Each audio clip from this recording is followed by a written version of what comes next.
So you Yeah. are one of LinkedIn top voice people. You have a Craigslist to help SaaS companies and software companies. From what I see, you are a very nice guy doing best you can for the software companies. What I think matters most in why I wanted to meet with you personally is with Scaling Point and Practical Founders podcast, you advocate Yeah. for bootstrapping. So let's start with like the first question. Objectively speaking, do you think every startup can bootstrap? Well, there's no absolutes. This is entrepreneurship, so there isn't rules, and there's only best experiences that work better than other things. So bootstrapping is funding new company without outside funding from your time, from your savings, from not quitting your day job, from another business. So most software companies in the US and North America actually get started without any outside funding. So you could call that bootstrapping, but there's all kinds of ways to do it. And people get started to build a product, to start selling it, and the rest. So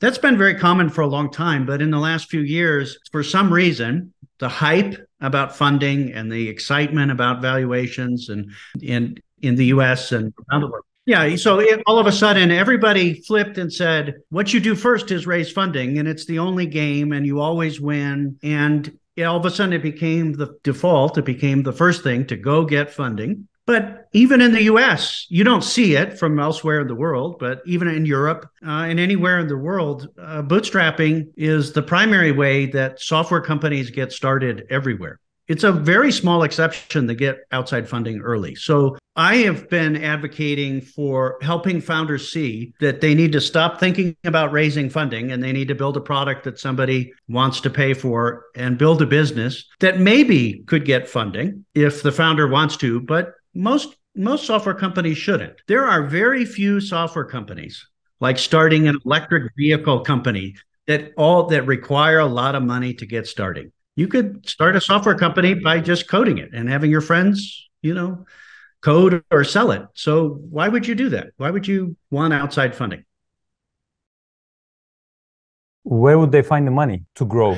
Or what's the most important thing, let's say? Yeah. First of all, they have to build a product that somebody wants to buy. And if you're an entrepreneur, you build a restaurant and you make food that somebody wants to eat, right? But in software, you can do that without buying a building and the ovens and so forth. You could just make the software or, buy the engineers. So some technical people can make the software themselves for free, right? Their time. And others can pay people to do it. And it doesn't take millions of dollars to make software somebody will buy and use. So and once you do that, so most investors are waiting for you to prove that you have a product that people want to buy and you have a business that can grow, and they will grow faster if you add money, but it won't stop if you take the money away. So that's actually where most investors are, is adding money to grow faster, not just, I have an idea, how do I get the money? That's kind of funny. That's funny to investors. Entrepreneurs think, where do I get the money to try something? And investors say, I don't invest in experiments. I invest in up and running companies that want to go faster. But what if you are already up and running? Like, why would you need an investment? You don't. Yes. You don't. Yeah, actually, here's the reason why an up and running software company could benefit from outside funding. I'll argue one way. It's not common,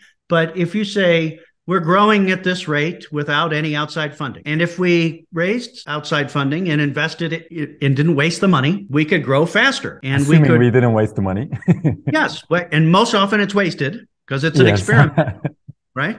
So that's a reason to raise money. That's actually what most venture capital big investors, big money, millions of dollars. That's actually what they want is, I give you money and it goes faster. We would say rocket fuel. And most startups are not rockets. You put rocket fuel on most startups and just explode. And there's still a lot of risk in it. So just because you raise outside money, funding from investors, doesn't mean it's going to work or that it's going to be big. Most of the time, it still doesn't. But in most cases, the bootstrapping seems scary to someone who doesn't have money, or, you still have to invest. If you don't have money to go build a product and see if somebody will buy it and just to get something going, investors won't invest in you unless it's your rich uncle. No, I'm serious. That is true. If you can't have a job or a business that makes money and save it, which is fundamental to running a business, making income and saving it and investing, right? If you have no money, then learn how to code and make software so you can invest your time. Why do you think the whole trend is this way now, or the startup world is just ignoring the idea that bootstrapping is possible? Why is it so just about investment now? I've been creating software companies for 30 years. And in the 90s, you made businesses and investors came in and made the businesses go faster. And then the internet came and companies went fast and paid off fast and got big fast and everything. So all of a sudden it was like the hype started, and then there was the bust, and then there was the hype, and then there was the bust. So, and I'm serious, like in 2009. So it's very exciting to create a global technology business that's worth billions, and everybody likes to talk about it. We're human. So they would rather talk about the shiny object story of Mark Zuckerberg becoming a billionaire than to talk about the boring story of somebody building a great business that didn't raise money, that learned all the hard lessons. So it doesn't make for good hype. And we're human. We don't click on that. We click on the raised $1 million, or something like that. Do you think this hype is going to end?